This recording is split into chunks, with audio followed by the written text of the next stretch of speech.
this is what is happening to me. Already forgot.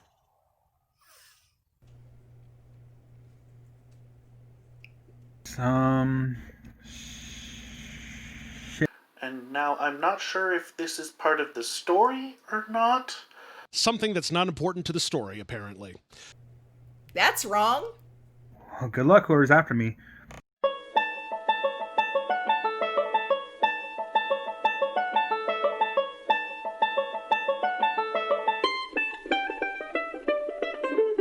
Hey everyone, I'm Chris, this is Beth, and welcome to Pass the Plot.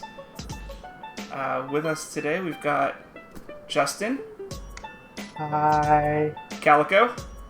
Hello. James. Yo. And Brian. Greetings! And up this week is a story from me, so we'll just get right into it and see what happens. Dread in the pit of my stomach. The normally bustling streets of Cordopolis were silent. The giants that inhabited the city had scattered in the looming shadow of Merlicraw, an ancient giantess with a reputation as a witch.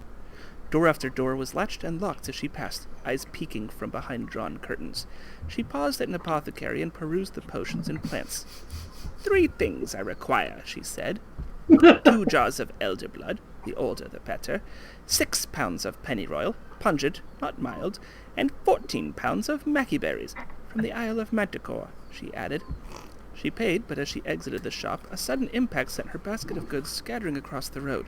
A flash of bright orange hair caught her eye as a young fire giant tried to flee. "Stop!" she shouted. "It was an accident," he pleaded. She extended her long gray bony fingers and gestured to the goods. Pick them up!" she commanded. The boy carefully retrieved every jar, leaf, and berry, but when he tried to return the basket, Merlicraw simply said, "Good! Now come with me." He looked for help, but none would come. Defeated, he followed the witch to her hovel, a twisted and hideous house in the darkest part of the city. Inside Merlicraw's musty home, he placed the basket near the hearth. Over it hung a pot as big as he. The witch invited him to relax on a faded blue bergère as she added the contents of the basket to the brew. He watched her work and wondered if it was poison or stew. Not that it mattered, since either would be the end of him. Her voice broke the silence. "Thank you for helping me, young man." She turned and smiled, presenting 2 cups full of the steaming potion. "It's rare that I have guests, but as a token of appreciation, enjoy some tea." The boy sniffed it, glanced at the door, back to the witch, and drank. To his surprise, the concoction tasted rather pleasant. He finished the drink and returned home, though some would say he never truly came back. Whenever the boy saw the witch in the market or on the street, he would always wave and say, "Good day." You see, Merlicraw's magic was more subtle than most. While wizards use spells to change the world, she uses hers to change hearts and minds. Okay. That was an interesting amount of detail. Yeah. Yeah, there was a lot of detail in that. My God. It's also interesting set of events at times. So, sorry. So that's the story you all heard, right? Oh, yeah, definitely. Yes. 100%. Sort of. Everything is as I recall. Oh, okay. It's like I watched the video already. There was definitely something wrong because you didn't start off with like 2 minutes of just pure laughter.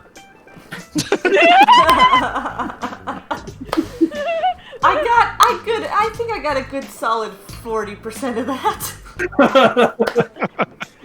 And I got a good I mean, of what Beth said. There are echoes of familiarity there. I'll say that. There were definitely details there that sounded familiar. Being 2 is a lot of pressure, guys. I know. True that. Shall we get going on to number 2? Sure. Yes. Second up is Beth. Huzzah. Great.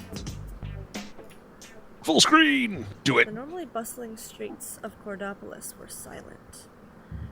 A giantess known for witchcraft, Merlicraw, was walking through the streets. Door after door slammed as she walked. She went into a shop. 3 things I require. she said to the shopkeep.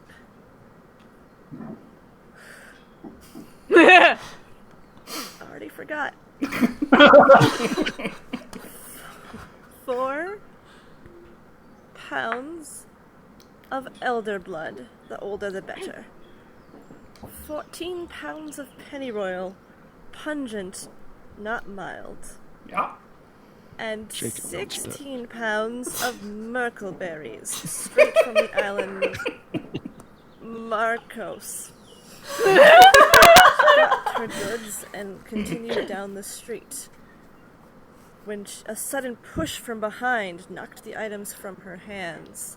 A young fire giant said, "Oh, I'm so sorry, it was an accident." She extended a gray, bony finger. "Pick them up," she said. Scurrying, the young fire giant picked up the items and returned them to her. "Follow me," she said.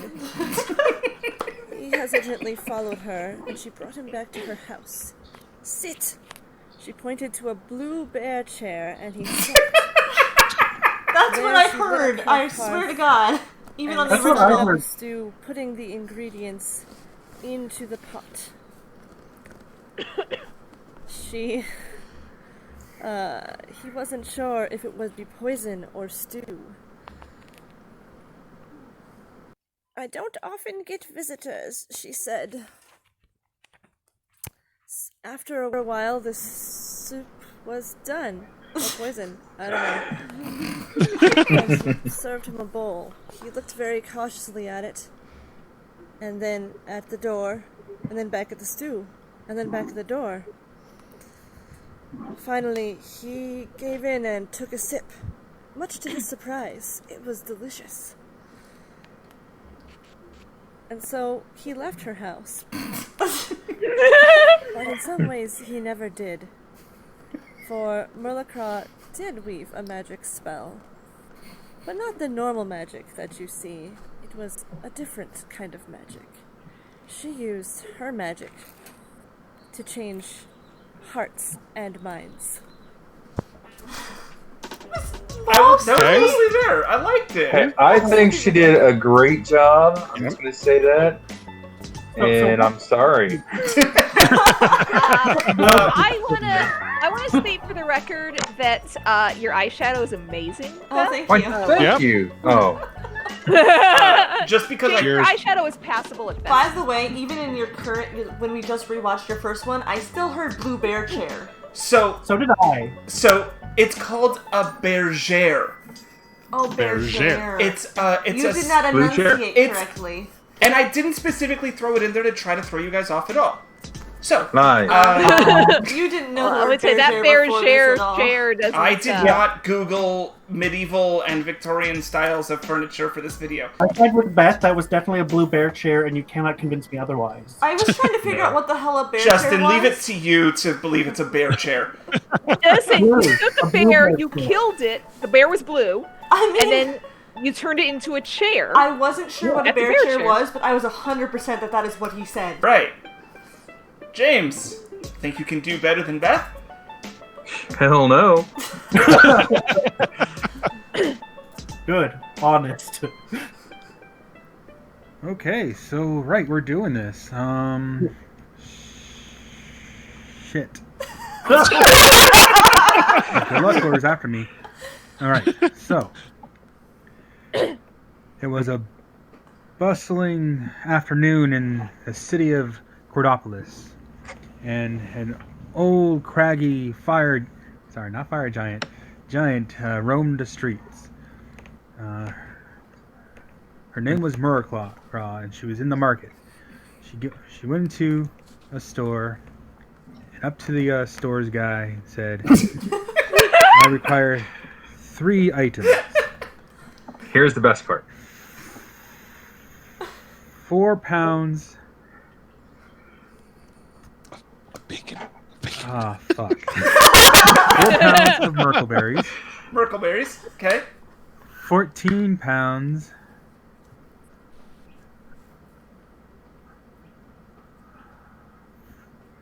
of Ithilclil from the island of Marcos, and got Marcus. 16 pounds of perculum.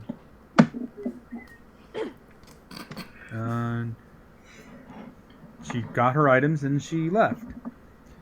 Later on, when she was walking back to her home, she felt a shove from behind, and she dropped her items.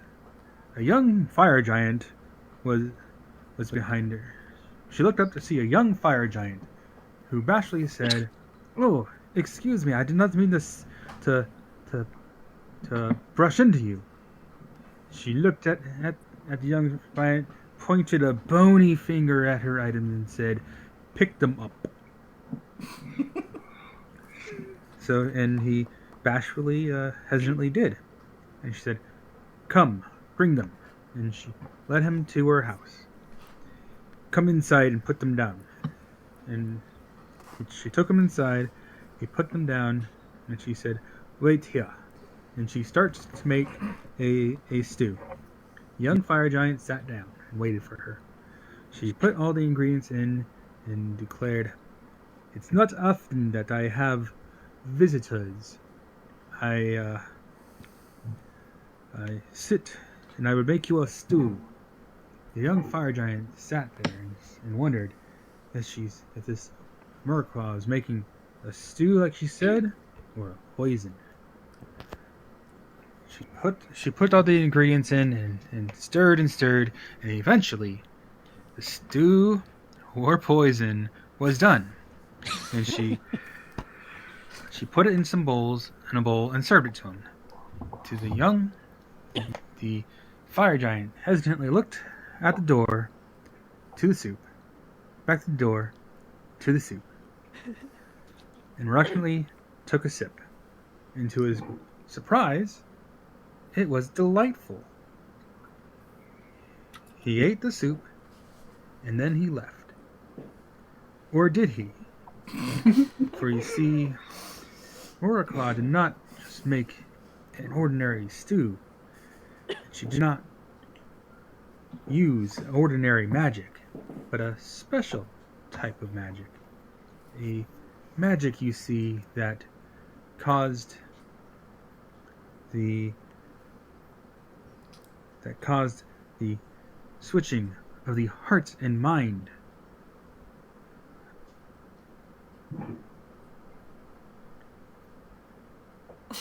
Yes, that's it. So yeah, I am sorry. My bad. Bye, guys. I really love that it was easier for me Goodbye. to remember. Hello. I could remember the names of the ingredients, but not the numbers. But James nailed the numbers, but got the names. Oh yeah, the names were impossible. And I realized it, and it was like, nope, that's not going to happen. I was really hoping that the Isle of Manticore stayed for a couple at least. No, that was gone immediately.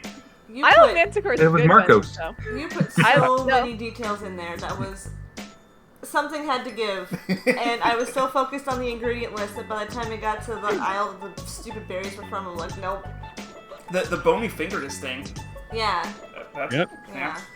I have regrets and apologies to make. Well, let's watch Calico's regrets right now. Yeah.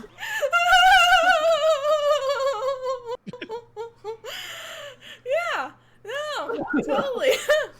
All right.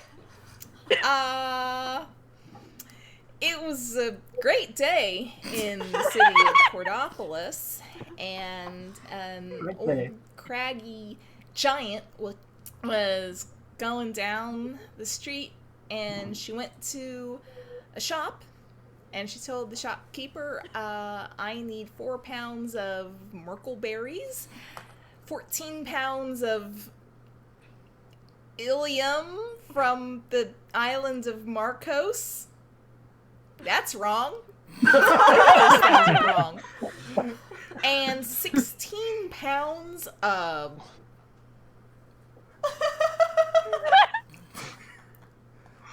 I don't know. Carl knew. I don't. It's 4 pounds of one thing, 14 pounds of another thing, and 16 pounds of something else. So she got her items, She was walking back down the street when she was bumped into by somebody, and she dropped her items, and a bashful voice said, "I'm sorry," and Merlica looked up, and it was a young fire giant, and she looked at her items and looked at him and said, "Pick them up." And the young fire giant picked up all the items, and Merlica said, "You will carry them. Come with me." She's Russian. And the young fire giant followed her down to her home, down to Merlica's home. And they went inside, and Merlica said, "Sit down. I will make you a soup." And so Merlica took all of her ingredients. She put them into a soup. She started making her soup. And the young fire giant got very nervous. Was she making a soup? Or was she making a poison? And she made the soup. And he got more and more nervous. Eventually she brings him a bowl and says, "Eat the soup." And the young fire giant looked at the soup. I looked at the door. I looked at the soup. I looked at the door and looked at the soup and looked at the door, and hesitantly, he put the bowl to his lips. And he sipped it. And he drank it. It wasn't bad, actually. And he finished his soup. And he went on his way. But did he really? Because, see, Merlica didn't just make a regular soup. She made one that could switch the heart and the mind. And I think that's why in the story, when James told it, Merlica had an accent, because I remember when we played, Merlica did not have an accent. She had these. But suddenly in the story she was. I think she swapped minds with this guy, and that's how she stays young. I don't know. She was away for a while, and then she was a girl. I don't know. Merlica This is all just anyway. headcanon now. Maybe that's why she's hundreds of years old now. I don't know. The end. Because I really thought that was an accent Jason was doing. Like, in retrospect, it was him doing an old person voice, but, like, to me, it's like, sounded so, Russian, yeah. Even when Yeah, for some so reason, I put full force on that accent. well, for some reason, when Beth did the voice, for some reason I got Russian, so I made it more Russian. Okay. So yeah, I was Okay, going for Russian. It's my natural. My image of things is slowly starting to take shape. The Finnish blood in me, I guess, when I do old woman, just goes towards that area of the world. All Fair enough. women are Finnish. It's Yeah. true. I am curious.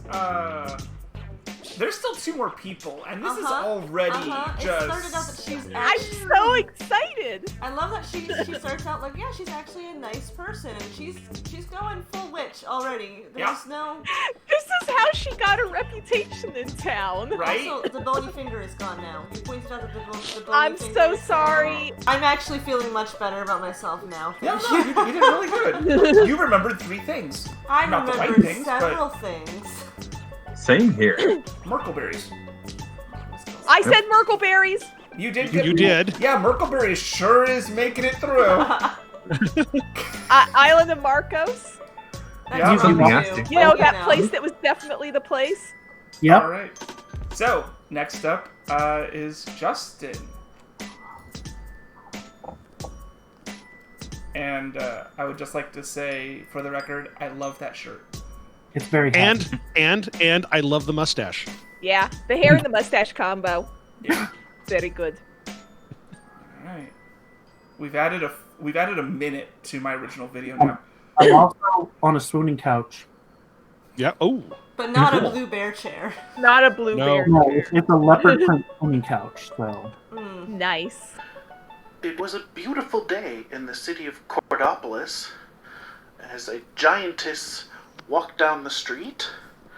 She went into a shop and she asked for 4 pounds of lingonberries, and 14 pounds of ilium, and 16 pounds of something else. Couldn't remember. She was pretty sure the first 2 were wrong, but it was 14 and 16. And she took her items and she went out, and she was walking back, and something bumped into her. And she dropped all her items. She looked, and there was this hesitant voice that said, "I'm very sorry, ma'am." And she looked down and she saw a little young fire giant. He looked very upset. She looked at him. She looked at all of her items spilled everywhere. She looked at him. She said, "You pick those up." The little fire giant nervously gathered all of the things and she said, "You come with me now." So she led the way back to her house, with the little giant following along behind her, holding all her items, starting to get nervous. And they got back and she said, "Set them down. Then you sit down. I will make you soup." She went over to the stove and started collecting ingredients, and so the young fire giant sat down. But he was pretty nervous. He was thinking, is she going to make me a soup? Or is she going to make me some kind of poison to punish me for making her drop all her stuff? So she was going over and collecting ingredients from the items she had bought and stirring them in and making the soup, and he's just getting more and more worried. Finally, she finishes and she pours out a bowl and hands it to him and said, "Here, you eat." He looked at the soup, he looked at her, he looked over at the door, he looked at the soup, he looked at her, You did decided say that. it would probably be safer to just try the soup. So he put the bowl up to his mouth and he drank a bit of the soup. It was actually pretty good. He didn't feel like anything terrible was happening to him, so he kept drinking it, and eventually he had drinking the whole bowl of soup. And then he got up and he went out.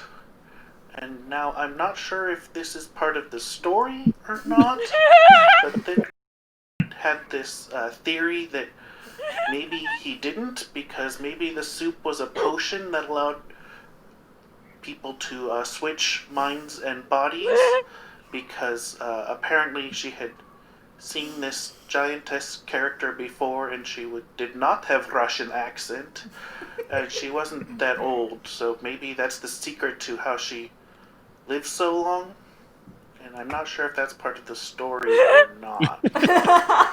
There you go. And that is what I heard. I would say I regret. That's why we don't theorize at the end of these. I felt bad about doing that afterwards. I'm gonna do that. I'm not gonna do that again. Sorry. It's okay. It'll have no effect on my thing whatsoever. At all. No. We know, Brian. We know. Oh boy. Okay. So what? What are you gonna It's say? very clearly established to be Russian accent then. Yep. Strong Russian accent. Cordopolis is maintained throughout. Yep. I am amazed that you guys keep remembering the numbers. I don't remember if those are the same numbers I said, but they're at least consistent They're the among numbers that I said. They're not the numbers you said. Yeah, the numbers changed for you and Beth, but then they've stayed constant since then.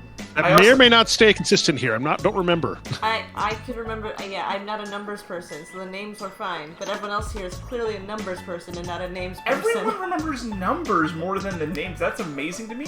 And every time I point out a detail, that one gets dropped. So My excuse is I'm an engineer, and so even then I think I screwed it up. So how about the consistency? I didn't do any numbers for mine. That will say, because people like doing accents. All right. Next up, Brian.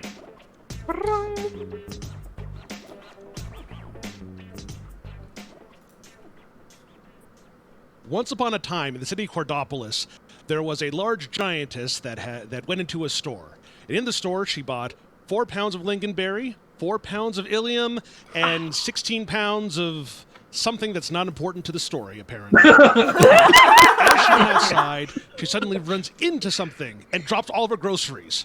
She looks around quickly, and what she sees in front of her is a tiny fire giant. Don't know how you have a tiny giant, but let's go with this for the moment. And she looks at the giant, looks at all the stuff around him that she dropped, and looks at the giant again and says in a heavy Russian accent, "You gather the groceries." And the little fire giant looks at this giantess that's much larger than him, and it's just as nervous, like, what is she going to do? And so, scared of what she might do if he disobeys him, he goes and grabs together all the groceries and picks them up. The giantess stares down at him and says, "Good, you come with me. Follow me." And she starts walking off. And so now the little fire giant is kind of worried about what might happen next, so he keeps on following her. Keeps on wondering, what does she want from me? Is this supposed to be, is she going to hurt me? Is she going to help else? But he just keeps on in this mindset the entire way. So over the entirety of the rest of the city, well, however long it is to her house, they end up getting to her house, ultimately. When they get to the doorstep, she once again stares back down at him and says, "Okay, you put down groceries," which he does. Said, "Now you put yourself down. Sit down." And he also does that. So she goes inside. She, I think, calls for him at some point because he ends up inside the house at some point and says, "Okay, you sit down there until I will make you soup." So she takes the ingredients that he'd brought in and starts making soup. Now, this is a very awkward moment here because he's suddenly in a strange giantess. It seemed redundant, but that's what I have to say because he's a tiny giant. And is just thinking, what does she want with me here? Is she going to feed me soup? Is she going to put poison in the soup, or is the soup itself poison? Maybe it's poison only to fire giants. But he just looks around, looks at where he's sitting, looks at the giantess, looks at the pot of soup, looks at the door, looks back to the giantess, and he thinks, you know what? Of all things here, this is probably the safer way to do things. So he just sits there. After some time, he goes and the giantess comes back in with a large bowl of soup, at least large for him, puts it down in front of him, and says, "Okay, you eat soup." He looks at the giantess, the soup, the door again, the giantess, and he decides, yep, this is what is happening to me. He goes through and starts eating the soup. He keeps on eating the soup. He eats through the entire bowl and he thinks, you know what? This is not bad. I think this is okay. And now the story gets complicated, apparently, but I'm going to go with what I think might have happened along the way. So he thinks that was a pretty good bowl of soup, and the giantess says, "You may go now." And as he's leaving, though, suddenly something changes. And suddenly the giantess is in the body of the small fire giant, while he is now in the body of this huge giantess, where it seems that this is the way that she maintains her life for however long it may be. I'm so sorry. Oh my god! I love it! So, Yep, I screwed up the number. I admit it. I heard 4. I didn't. It was I love 14. That changing hearts and minds became literally changing body swapping minds. You saw what I had to work with. It was like I didn't want to belabor the confusion. That's all on me. I appreciate, Brian, that you just tidied it up into a story. Merlicraw's name got completely dropped, though. Merlicraw's name did get dropped for a while, but yeah. Sure. Well, I think Justin wasn't familiar with her. That's true. We knew that would be a hiccup. I was hoping he would swap the name and then Brian would run with it, but nope, he just dropped it. I don't know what names are. Alico didn't Merlicraw, have Brian. in the first half of the story. Cordopolis made it, though. Calling her the giant, and then she started saying the name, but at that point it was That's true. No, that's true. I Yeah. realized that when I was listening to mine, is I completely forgot to say her name in the beginning, and then I just dropped it later on. Yeah, you said it later. Yeah. So by that point, she was already the giant. I done goofed. I like how the guy got smaller and smaller. Yeah. I like how Young turned into, he was a tiny fire giant, and she's a giant.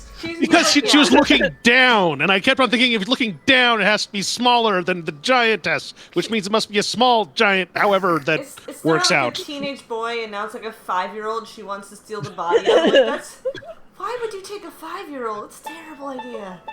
I mean, I'm not gonna like critique someone for being short for their age. I dropped his red hair. I totally His fiery red hair. He had fiery red hair. Yeah, she saw a flash of fiery red hair. Yep. Not in mine. No. The Okay. flash part had gotten through. You guys ready to see where this started again? Yeah. Yeah. Sure. Sure. Right, let's take it all the way back.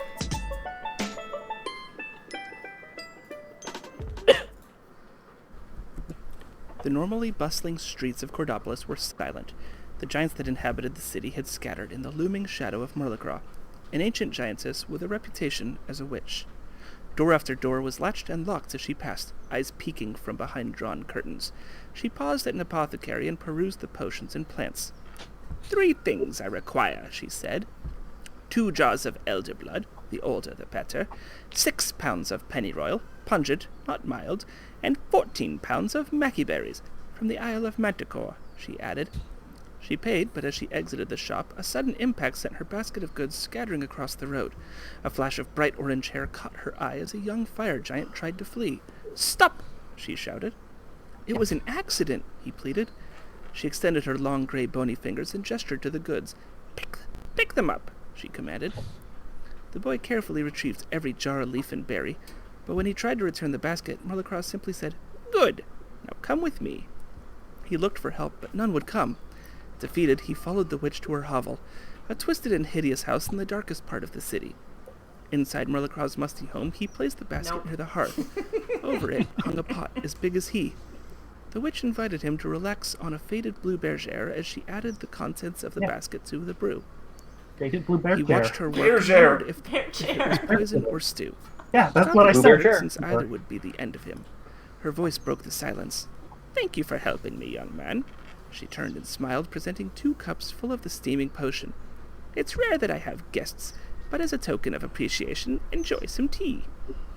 The boy sniffed it, glanced at the door, back to the witch, and drank. To his surprise, the concoction tasted rather pleasant. He finished the drink and returned home, though some would say he never truly came back. Whenever the boy saw the witch in the market or on the street, he would always wave and say, "Good day." You see, Merlicraw's magic was more subtle than most. While wizards use spells to change the world, she uses hers to change hearts and minds. And body switch. Yep. So if I had managed to remember, if I managed to remember the part where, like, after that he's nice to her on the streets, that probably would have helped prevent the mind swap scenario from Maybe. I just realized that it was actually a T. Yeah, I just noticed that too. I was like, I noticed that the first time. You don't What? get tea with all that You guys? weird stuff. To be fair, you did say that he wondered whether she was making a stew or a poison, and then Yeah. she gets some tea. Right, that's what he wondered. But Yeah. she made But you tea. switched it from tea. He was wrong. Yeah, on no, that's both purposely counts. tricksy. He really was. He was The just other hungry. part- The other part that was really hard was just every sentence was like, alliteration, poetic verse, alliteration. It's like, yeah, no, F that. I can't remember that shit. Also, this whole using a character that everyone but me knows Uh-huh. is That's like when you're playing I've Never, you look at someone straight in the eyes and say, I've never been someone with blonde hair and blue eyes. now, to be fair, my character, Wigwin, and myself probably wouldn't recognize Merlicraw. That's too fair. Probably. I did tell Chris it was not really fair to Justin, and then he said, well, Brian probably won't remember either. And I said, yeah, that's Yeah. So I gotta Calico say, for IT Chris's producer. video and Brian's video practically identical. Yeah, exactly. It's the same. No, I think it really came together. Word for you word. guys. Yeah. In fact, our hair started to look more similar now. I am not so worried about being number 2 anymore. I did fine. I'm good. Yeah. I'm gonna be number 2 in the next one. I still have to do mine. I haven't watched James's yet because I've been tired. So. Yeah. Understood. Yes. Enjoy. Yeah, so next video is James's. So Yep. we look forward to seeing that. Yeah. So do I. Yeah. Shall we sign off then? Yeah. All Sure. right. It has been fun. Thanks all for watching. Bye. Ta-ta! Anti-greetings.